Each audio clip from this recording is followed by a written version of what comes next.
Good evening, dear friends. Come in, sit down and relax as I tell you tonight's story. It's about an old couple who lived together in a house at the edge of town. They had been married for so long they knew everything about each other. They knew each other so well they even finished each other's sentences. They call this one a grave mistake. One day, an old woman fell ill and her husband spent every day by her bedside, trying to nurse her back to health. And unfortunately, the old woman passed away and her husband was devastated by the loss. She was his one true love.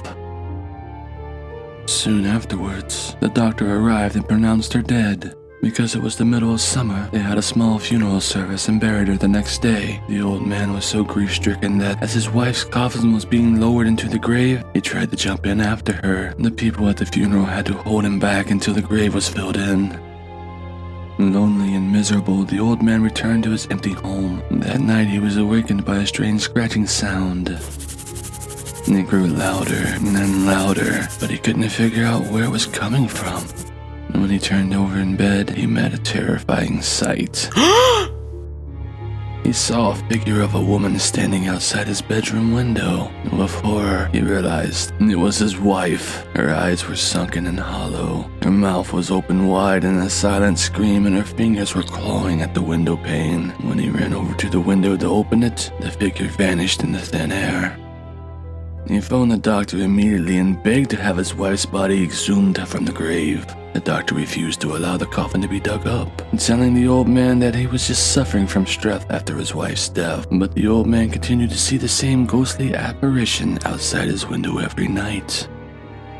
Finally, the old man couldn't stand it anymore. He got out of bed, got dressed, grabbed a shovel, and headed to the graveyard. He came to his wife's grave and he began to dig and dig and dig.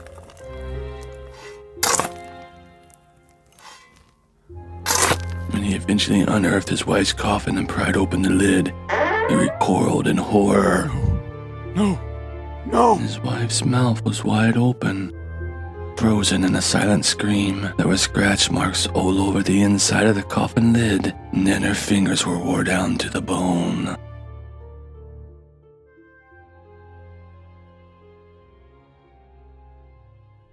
Well, wasn't that a scream, eh, boys and girls?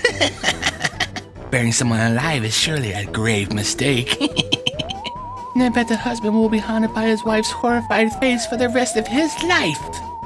That's all the time we have for today. Tune in next week for some more Skella fun. And remember, stay spooky.